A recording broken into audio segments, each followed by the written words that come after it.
Hi, everyone. Welcome back to Aligning with Success. I'm Mike DiMuccio, and it is December 4. Already in December, the last month of the year. Exciting November. I don't know how about you. I certainly had a record-breaking month on so many levels. So I think 243% increase in volume over the previous month is a pretty significant increase in volume.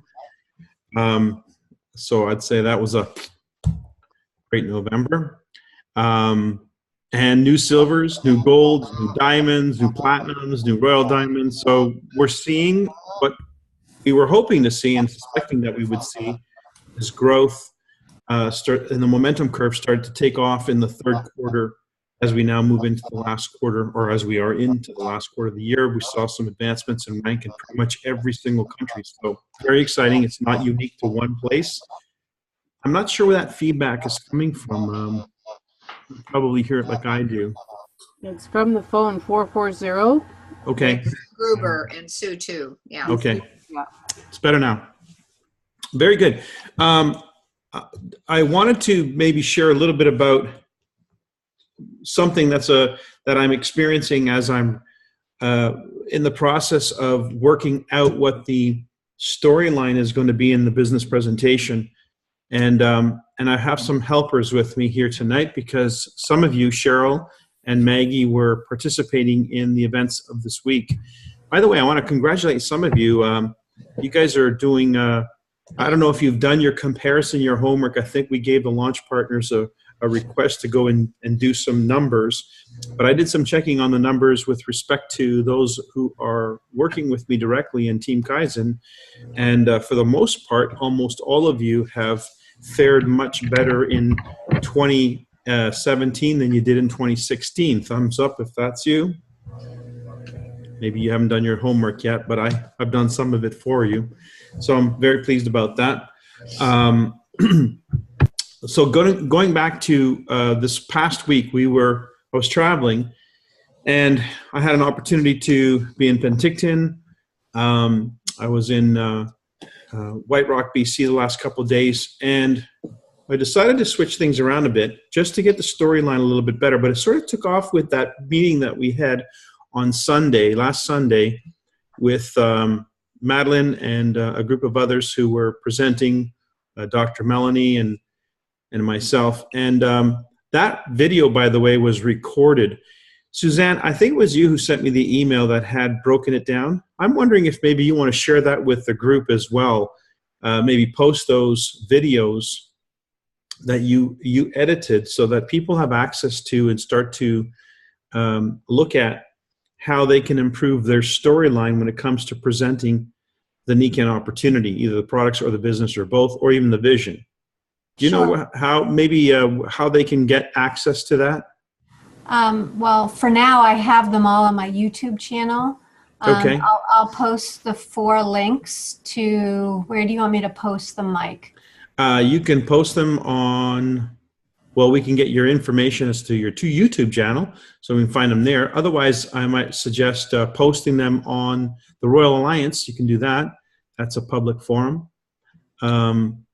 And that's so the Royal Alliance Facebook page. That way you have some access to that. It was just I think it was a really solid meeting, and you pared it down so that you eliminated some of the stuff that wasn't important. Before we jump ahead, because I'm going to be backing up onto that, is there anything that stood out for you, Suzanne, since you were reviewing the videos, editing the videos? What was different about them for you? Yeah, I certainly did. I loved, one of the things that really stood out was the connection that you were able to make with Madeline, bringing in some of her insights with you and Dr. Melanie. And, your story, you touched on your story, and then you were able to turn that into the trajectory slide, which I thought was so incredibly profound, how you spoke about the pharmacological, how that is the upward transition where the health is going down. And that was just a different way of saying it, you know, that it was just, wow, yeah, that's not the way it should be. That shouldn't be going up. So that really hit home for me. That was one of the biggest takeaways that I saw when I listened and watched over and over again. Cool. Excellent. Let me just sort of recap for those of you who haven't seen it yet and you're going to watch this. The trajectory slide, it has the curve that goes up and it has the curve that goes down, one that says humans being more and one humans under stress. And this is the slide says compounding, the idea of choices that we make compound over time. And the trajectory of most people's life concerning health and finances particularly is this trajectory going down. And if we looked at the trajectory we would like it to be, the one that is actually following that trajectory is the pharmacological, basically the business behind the business of health or medicine. And that's the pharmaceutical business. And so you see the profits of the pharmaceutical business are actually skyrocketing, but their curve is in direct proportion to the curve of our illness. So it's certainly not the kind of trajectory that we want to be perpetuating. We want to flip that. We want to turn that upside down. So the answer, of course, is the wellness industry. And the comparison is if they can make $3 trillion a year in North America on sick care, calling it healthcare, what could we make on helping people become actually healthy, calling it wellness? And so there's obviously fortunes to be made, but like in every scenario, the fortunes are made in the grassroots movement emerging into something that becomes mainstream. And the wellness industry has been a grassroots movement. It hasn't come from the top down, and we shouldn't expect it to, because typically what happens in the case of all structures is they want to stay in business. They want to continue to perpetuate their business model. I'll give a classic example of that is Uber. The challenges that Uber as a corporation has faced in different cities by the taxi businesses trying to slow them down or stop them altogether by lobbying their politicians. So here's a corrupt situation, a corrupt business model with people who've lined their pockets for decades with licenses and so forth, who are trying to now twist the arms of politicians so that they can keep their inefficient, unprofessional environment going.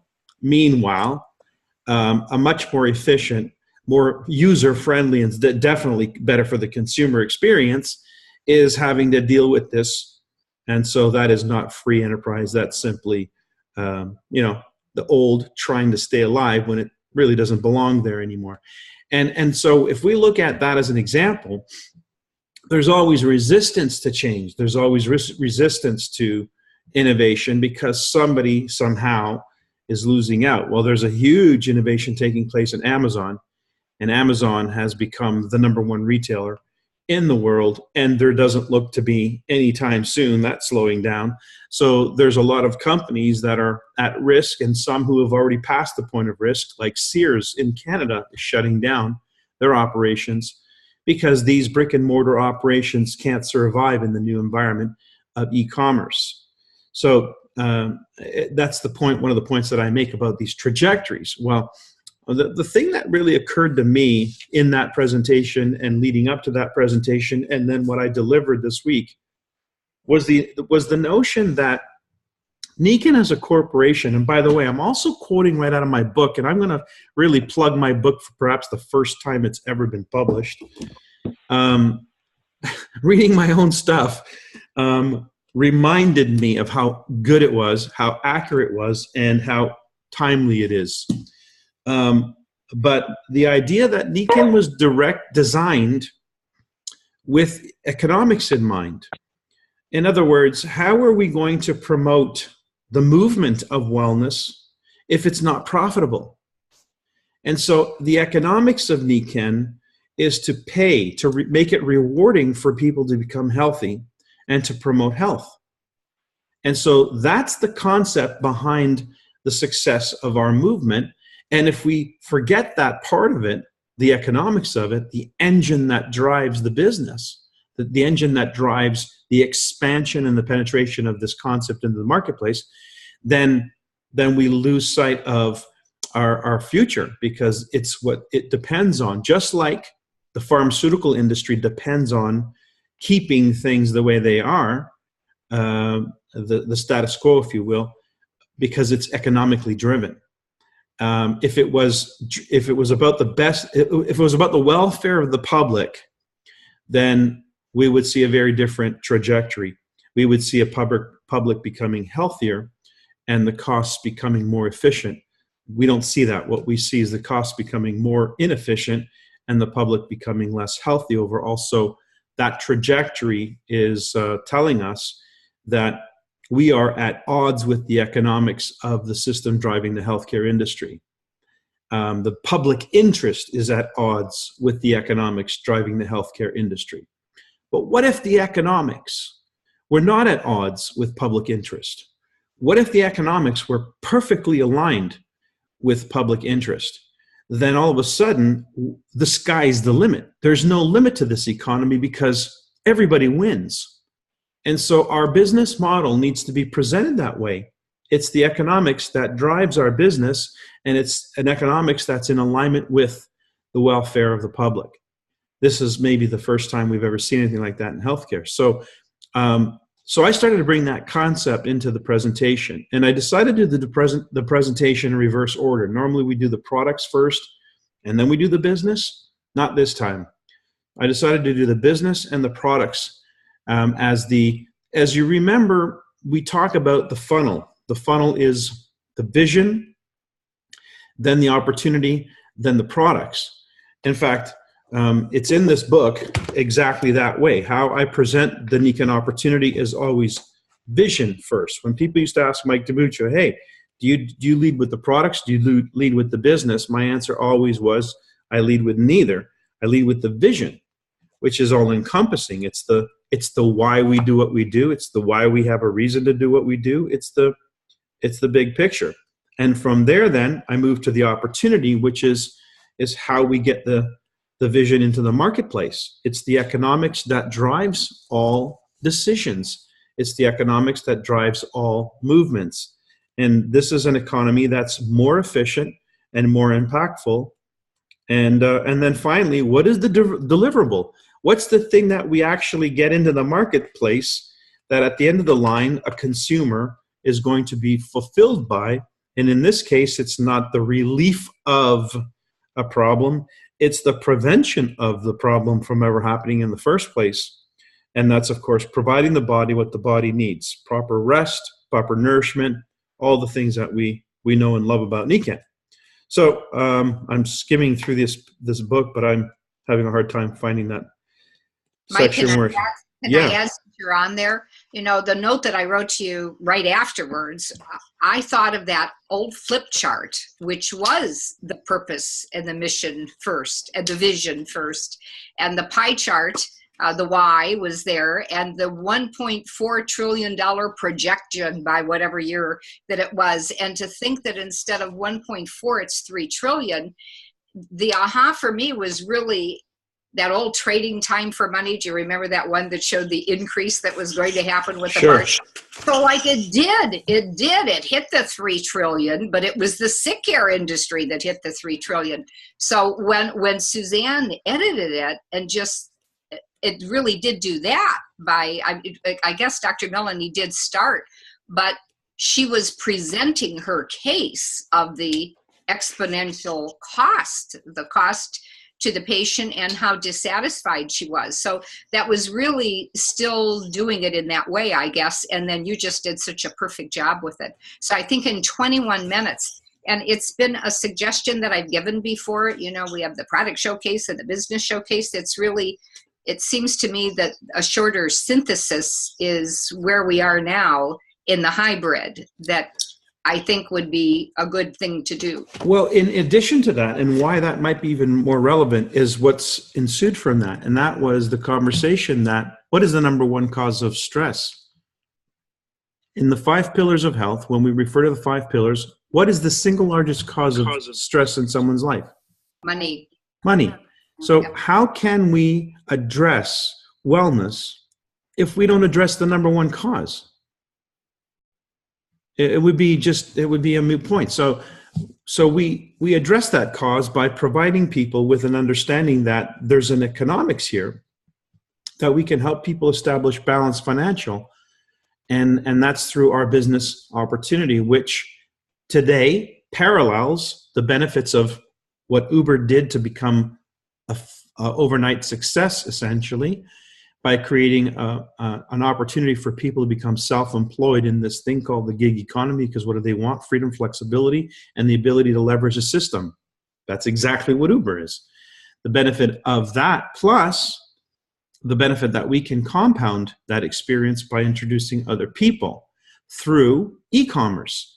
That was what made it possible for Amazon to be Amazon. It's an e-commerce environment. So we're combining two very important dynamics that are showing up in business as an Uber or a Lyft or an Airbnb. That is about leveraging a system, making it possible for people to do what they already do and make money at it freely, independently as a freelancer, leveraging a system that they put together. That's essentially Nikken, while at the same time combining that with e-commerce, which creates a much larger marketplace and facilitates a process for us to have an ever expanding business. So you put those two together and you got the best of both worlds, plus one more, and that is the network marketing model, which allows us to duplicate that for ourselves so that we can be the Uber and not just an employee of Uber, so to speak, or a subcontractor of Uber. So we get the benefit of being able to multiply and compound and leverage this effort. So this is the economics that drives Nikken in this time frame. So it's a solution for people who might be suffering from the number one cause of stress. But then comes the deliverable, and I just wanted to touch on this. We are all very familiar with the Nikken concept, the concept of all the technologies coming together to create an environmental experience. In Latin America, they speak of creating your wellness environments, whether it's at home, at the office, at work, at school, wherever you might be, that you can establish that in your car or your truck, a wellness environment. The wellness home is sort of the anchor, if you will, of this concept, because the idea of everyone having a home, everyone has a home for the most part, who we're addressing, but do they have a wellness home? Do they have a commitment to converting that home into something that becomes active in their wellness?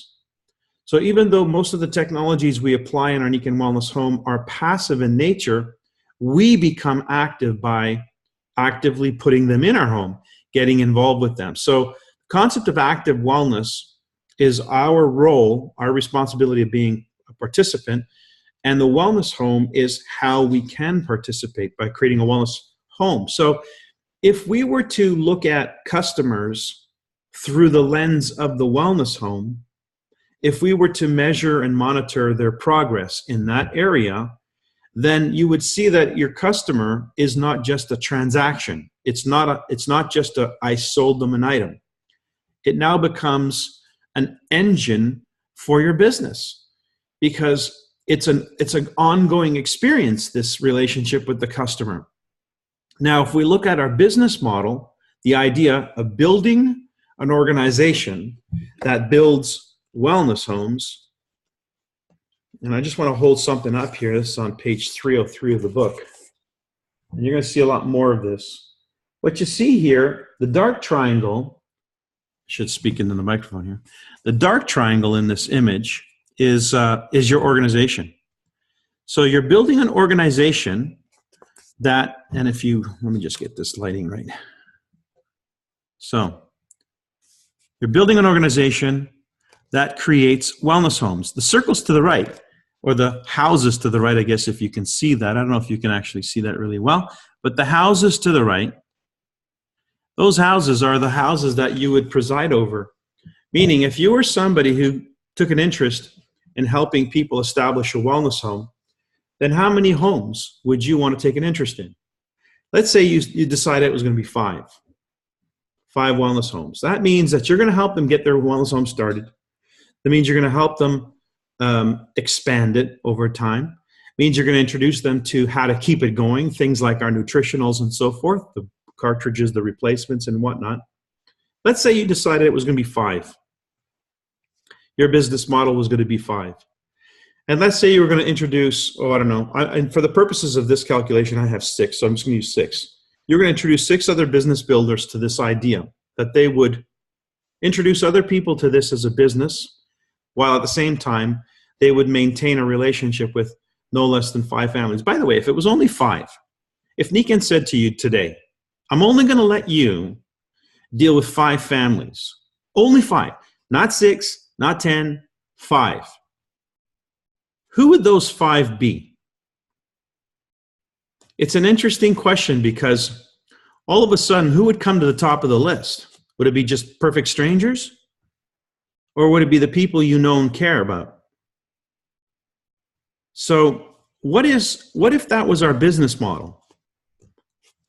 Would you be able to talk about that? Would you be able to sell that idea? Suzanne, you got a question, your hand up?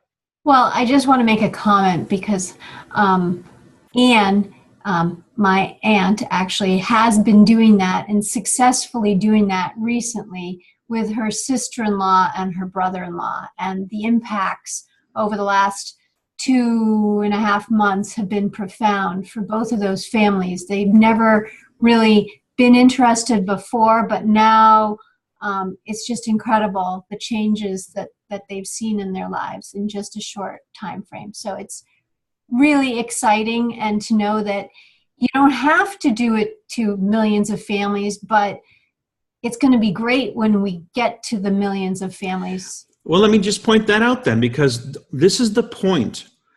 If the impression we're making that this business is about forever and a day having to go out there and dig, then you're showing people how to trade time for money. That's not the promise of this business. And so if you don't show them a business model where it's not about trading time for money, it's about compounding and leveraging, then you've got to extend that conversation to and make it more finite. So for instance, let's say it was 5. I'm going to be the wellness point person, if you will, for 5 families. And I'm going to just be in touch with them with enough regularity to make sure that they're on the right page where their well-being is concerned. Now, I take that and I say, that's my business model. And I'm going to extend that through other people. I'm going to build an army. I'm going to build an organization who does the same thing, because how else am I going to get to 100, 1,000, 10,000, 100,000 homes? How else am I going to penetrate 130 million homes in North America? If our mission as a company was every home a wellness home, not one person is capable of doing that. We now need help. So you see, the organization or the building of the organization is because I need to extend the reach into the market. I need to build an organization if I want to have an effect. Because right now, my effect is 5, but that's enough. Why is it enough? Because I'm going to reach the market through a network. So now, if I were to duplicate 6 by 6 through 6 generations, if you don't know the math says I'll have 55, almost 56,000 people in my organization. If 56,000 people in the organization follow the same math, meaning 5 wellness homes each, not 6, not 10, just 5, that's 335,000, almost 336,000 wellness homes outside of your network, outside of your organization. So your organization of 50,000 plus people has created over 300,000 wellness environments out there. And what is a wellness environment? What is a wellness home? Let's look at the math of the wellness home. It has a beginning. So how would we get a wellness home started? I did a bit of a poll today. I wanted to see how the theory holds up in real life. So I put the question out to the launch partners, and I put the question out to the Diamonds and Royal Diamonds on my group list for Latin America. They had different numbers in terms of percentage breakdown, but they are agreeable on one thing, that the 2 top choices of Nikken products, product categories, bar none, are sleep and water. In the Americas, North America, it was more, and Europe, it was more sleep versus water. And in Mexico and Latin America, it was more water versus sleep. But hands down, the combined of water and sleep were the top 2 categories of the 5 categories that we have. Just to give you the actual numbers, for the poll that I took, it was 62% sleep, 62.5% sleep versus 37.5% water as the number 1 and number 2 choice of the 5 categories. And there was no other choice in this case. Both of them took 100% of those. The top spot and the second spot went to either air or water. So we clearly believe in the air and water as the best way to impact health and well-being, those of us in North America. And in Latin America, again, it was virtually 100% of the choice went to air and water. The breakdown was a little bit different. Water and sleep. Thank you for correcting me. In fact, air was the third, but it was a distant third compared to the first 2. In Latin America only. In North America and Europe, 100% numbers came in of the 2 categories were sleep and water. So we know that. We know that these 2 have the most profound impact in terms of overall impact and immediate impact. And then, of course, all the other products are support. Now, how does that matter in a business model? Think about this as a business model. Every wellness home has a beginning. So what are you going to recommend in terms of getting the business or the wellness home started, that customer's wellness home? You're going to recommend the most impactful products. Is that it? Is there only one sleep system in that entire house? Or are there other people? It might lead to other people. And is that the only product, or do we have other products? Do we have other categories? So we have a wellness home that has a start. We have other people in the house. We have other product categories and products. And then on top of that, we have our auto ship, which is the ongoing consumption. And then on top of that, we have Nikken Innovation when they come out with new products. So we have 5 ways to address that home from now until the end of time. An ongoing, never-ending relationship with a consumer, which means constant volume. Not only that, but this customer of yours, this wellness home consumer, is that person not going to be an advocate promoter, even if they don't get involved in this as a business? Because the more they learn about it, the more they embrace it, the more you're involved with that relationship, as we learned from our retail program last year, the more likely they will be loyal, the more likely they will follow through and purchase other products, and that will generate an ongoing volume, ongoing traffic. Take those 5 homes, multiply that through your network, and you're affecting hundreds, if not thousands, of homes across the globe. That's our business model. And so it's easy to go out there and share with somebody. The business of Nikken is to create an organization that creates wellness homes. It's easy to state. It's easy to say. It's easy to embrace. It's easy to understand. Conceptually and visually, you can see it immediately, rather than trying to explain the compensation plan or some other mechanism that seems to be rather network marketing-ish, if you will. Any thoughts, any questions about this? Yeah, Barb, you had your hand up. I think the reason maybe North America had so much focus on the sleep before the water, we had the sleep system before we had the water technology. And we experienced such profound results from the sleep systems in so many different ways. And then Nikken brought out the water technology, which just enhanced what we were already experiencing from the sleep system. That's my take on it, having been a consultant before the water was introduced. Now, somebody brand new that's coming in when both are accessible and readily available might have a different take on that. Well, somebody brand new just coming in is going to be influenced by our personal story, our conviction.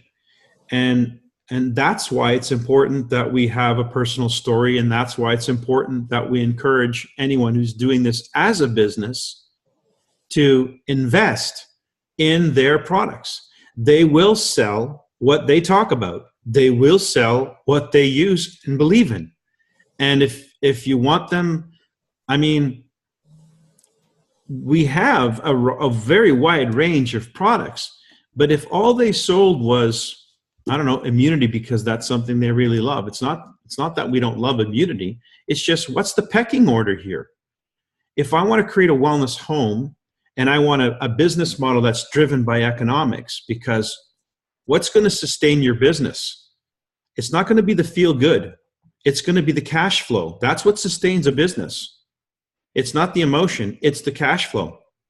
And so we've got to be pragmatic about that. The thing that drives our business and our compensation plan, the rank advancements that we just experienced this last month, were primarily driven by water and sleep. Those were the two key components to this acceleration in rank advancements, which is consistent with our comp plan. So it's going to drive the business much more efficiently. It's going to impact the consumer much more profoundly. And when they are impacted on that level, they're going to be much more game for more and much more likely to tell other people about it, either as a consultant or as a customer. So we've got to hit with our strengths, and our strengths are very clearly defined here by what? By our belief system, by our own personal convictions. We believe very, very strongly as an organization in the 5 pillars of health. We believe very strongly that the 2 category of products that most impact people on a physical level, and I would add most impact people in all 5 areas of their life, is the sleep technology and the water technology. And certainly the combination of the 2 is the most profound. So if that's our lead in and lead up, then from there we can add on all the other components as time goes on. It doesn't, Rome wasn't built in a day, and a wellness home doesn't have to be built in an afternoon either. And so if we look at it from a business perspective, then the wellness home is not a transaction. It's an ideal. It's an objective. It's something everybody ought to want to have and embrace. And if that's what we're sharing with people, then we begin the story of the wellness home with, how do you want to get yours started? And that's the best question you can ask somebody. How do you want to get yours started? Because then it implies it has a beginning, but it has no end. And that's where, now coming back to them, what shall we add to it this month? What shall we add? What do we want to save up for next month? That kind of dialogue, that kind of conversation, that kind of expectation then permeates the consciousness of the field, and it permeates the consciousness of the consumer. And guess what happens next? Whatever you become conscious of, you start to manifest. And so we begin to manifest the experience of second sales, third sale, fourth sale, auto ship sale, because now this person is not just about a transaction, they're about an experience. The wellness home creates the active wellness experience. So this is a strong, supports our business model going forward and creates a very unique conversation in the marketplace. Who's Nikken? What are they about? I want to suggest this book. In fact, if you want a starting point where the book is concerned, I'm going to make a recommendation. I'm even thinking of doing a reprint on this. It's DVD number 4. It's like the last DVD. So the last pages of this book is an encapsulation, if you will, of the first 3 chapters of this book, or the first 3 DVDs of this book. It's sort of all wrapped up into the last 75 pages. And it's an entire understanding of this concept, the business model, the wellness home, the value and importance of a wellness home. Let me give an example. And this came up in my presentations this week. What makes a medical professional a medical professional? What is the process by which they are certified anything, or an electrician, or anything. There's some kind of a process that makes somebody certified. And it's that process. Let me just mute that channel there. Okay. It's that process of certification that makes the person credible, where the general public is concerned. And the more fanfare and hoopla there is, you know, you wear a big pointy red cap or something like that, whatever it takes for you to be noticeable and have the blessing from on high that you are accredited, makes you credible. And so we know what that looks like where the health experience is concerned, the healthcare industry is concerned. What does it look like where the wellness industry is concerned if we're giving birth to the movement that is going to be rewarding and pay people to become healthy and to promote the idea of health? What does that look like? What's the credit? How are we accredited? The suggestion of the wellness home and its certification is the first, perhaps, in the arena of what does it look like? If somebody goes to the extent of having their wellness home accredited, you know, where they're certified, then that means they're one in many in a community that have taken steps and know something about taking better care of themselves. So we should recognize them, we should honor them, especially if they're a consumer, because the goal is to make it sexy and popular to have a Nikken wellness home. Actually, Michael, we did that. We used to have those little plaques, the first one with our name in it, and the next one looked like a house, the next one that came out. And really, if you look at when everything went down is when that sleep pack went away, you know, the demo pack to do the rollouts and so forth. Not that we're not supposed to have packs, but the sleep system was mentioned as a system. So now we even have pillowcases to go with it and the sleep mask and so forth. You know, it just makes so much sense. Well, then your support in this would be greatly appreciated. And I think I can tell you from what I'm hearing that this is going to be something that is embraced. But your input would be helpful too. So Madeline, if you remember what those certifications were, if they were staged, I remember the plaque. I have two of them. Actually, they were on the internet. It was the environment and nutrition and sleep and fitness, because we had those crazy moon boots then, the cardio strides. And so when you put your orders in, your little house got filled up. So everybody was checking to see when their house got filled. It was in the back office.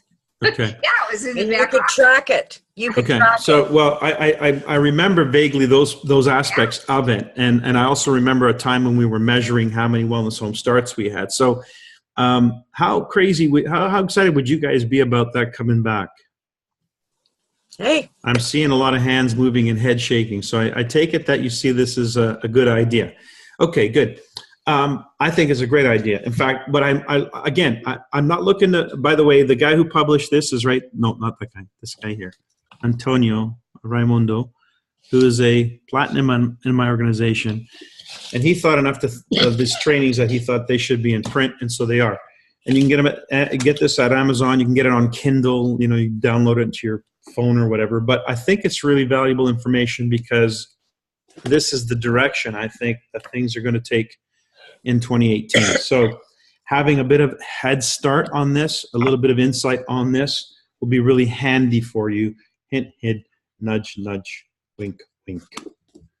So that's the concept that I've been playing with this weekend and seeing how that took off. Now, Cheryl, you were there at the meeting. There's Mary Robson, who hosted here in White Rock. Maggie, you were there. And so I say Mary Helen Dean is on the line. Okay, you guys were all at the event in White Rock, and I know, if I'm not mistaken, everybody signed up who was there as a prospect, decided they would become part of this Nikken thing. So any feedback from any of you concerning the framing of the Nikken opportunity and product. Michael, sorry, go ahead. Go ahead, Maggie.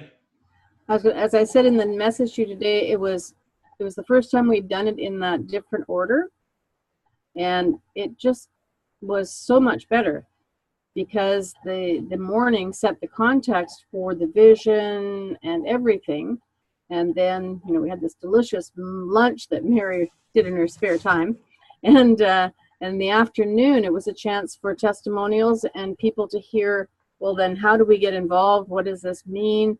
How difficult is it? How complicated is it? And you just did such a brilliant job. Okay. Mary, you're there as well. Cheryl, anything that you would say were specifics? Anne, I see you got your hand raised up. I'll come back to you in a minute. I think the way you started it with the law of attraction and then leading into how you can be your best self, like stepping out, and how you made your statement of moving from being that maybe reactionary person in life to actually taking charge of your life. And I think it painted a picture for people to think, yeah, what can I do? And I think that just set the tone for how the rest of the day went. Let me just touch on that. The trajectory curves in that slide that I start with, I talked about how we are conditioned. And so in the law of attraction and subsequently in the business presentation, we're conditioned to fail financially. We're conditioned to fail physically. It's simply a matter of conditioning. Because if we were conditioned to be healthy, we would be making healthy choices all the time. We would be always engaged in that thought process without even thinking about it. It'd be second nature to us.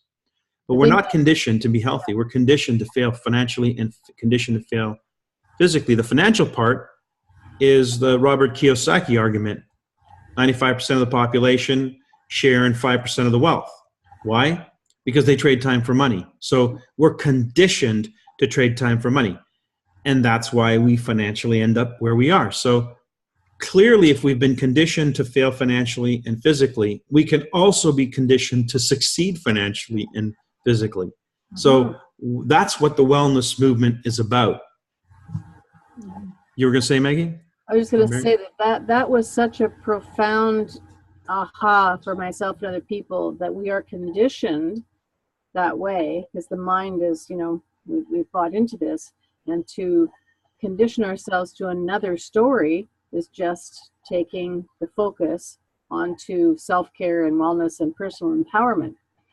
And I had a coffee meeting with a young gal today, and I was doing the Michael DiMuccio thing, the people with employees, and so on and so forth. And this gal, her eyes just got bigger and bigger. She's an engineer, right? She's 29 years old and she's an engineer. And by the end, she said, I want to know more. So she's coming here to experience the technologies. But I think it's the context.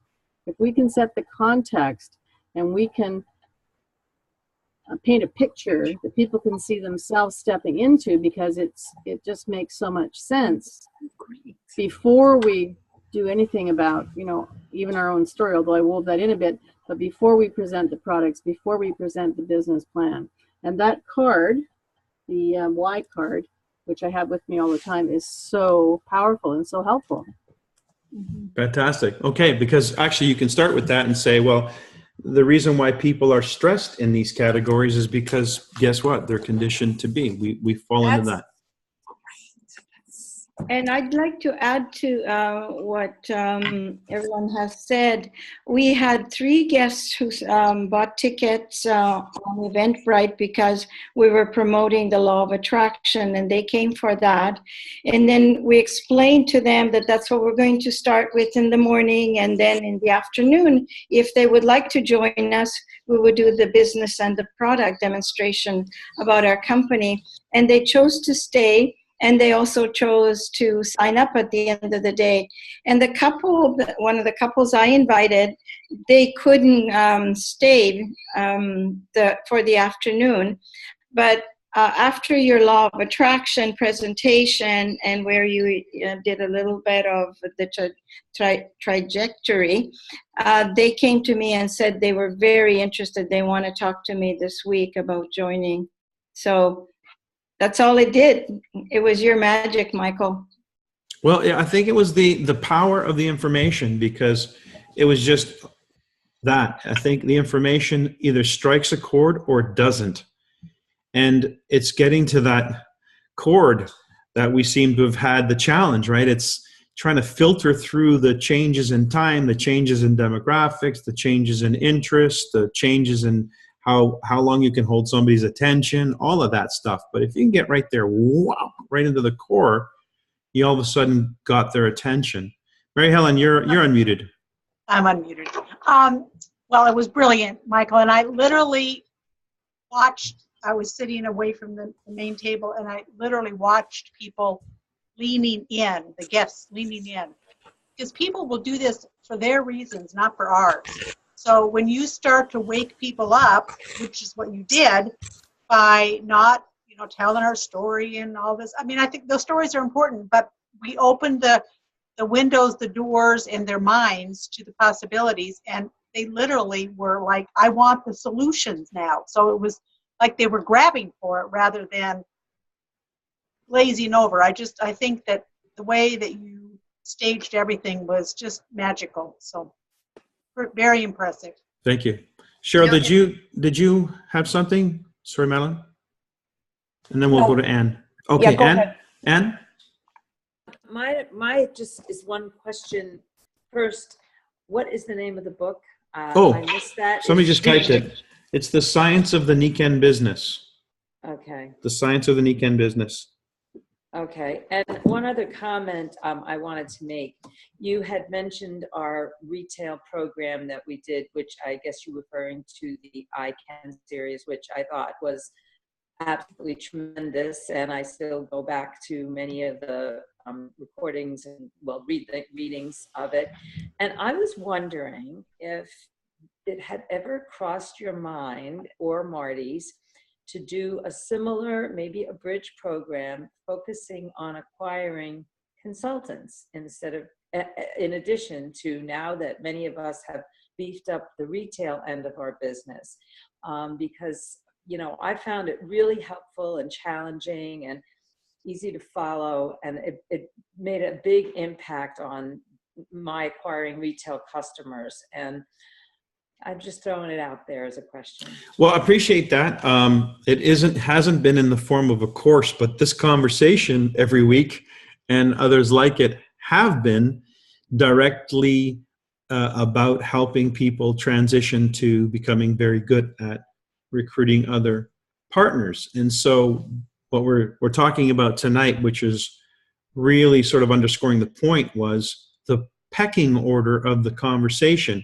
I refer to conversation number 1 being the why, number 2 being the how, and number 3 being the what.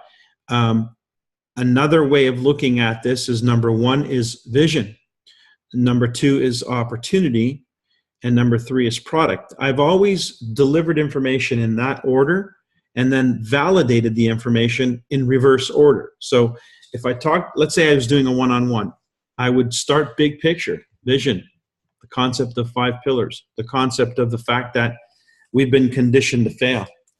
That's sort of an add-on now that I'm going to continue because it's in the slides where we talk about the trajectory, but I'm going to actually make reference to it here. Why are people not fulfilled?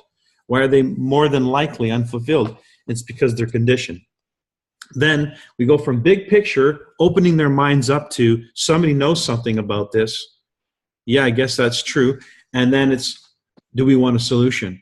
I've got a solution. The solution begins with the idea of the opportunity. The number 1 source of stress in people's lives is finances. So if we're going to address balance, let's start with the number 1 source of stress, finances. This may or may not relate to you. Most people it will relate to. I'm sure they'll want to hear this conversation. And so we talk about the idea of creating a business model that works in the modern age, where people can be freelance and people can be free and generate income part-time, passively, and most importantly, taking advantage of that also important category of systems, which allows them to leverage and compound their time, moving them over to the right-hand side of the cash flow quadrant. So there's the financial answer. Well, what else is it? We have to put something in the market. If this business of ours is going to work, it's got to be a product or a service. What's our product? And that is the wellness home and the wellness environment that goes with that. So in that case, we talk about active wellness. What does it look like? How do we create it in our own space, in our own lives? How do we promote it? And so that's the order of the conversation. You can then do some demos. Now we start the reverse, the validation. How do you validate the products? Easiest, fastest, most convincing way? Instantly. Demo. You do a demo. Okay, so if they're long distance, how are you going to manage that? You may not be able to do a demo, but you may be able to send them a video, or you might be able to have them at least decide to buy something, and then they can do the demo when they get it. You show them how to do it there. And then from the validation of the products, how do you validate the opportunity? Well, in most cases, an ABC.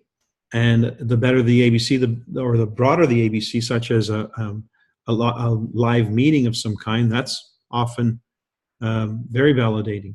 So any information you can send them or plug them into where they can experience the success of the business model is validation of the opportunity. And then lastly is, how do you validate the vision? Well, I'm pretty sure most of you know that the bigger the event is, the more vision they get. And so big events is how we can validate the vision. So obviously it doesn't happen in an instant. It doesn't necessarily happen in a day.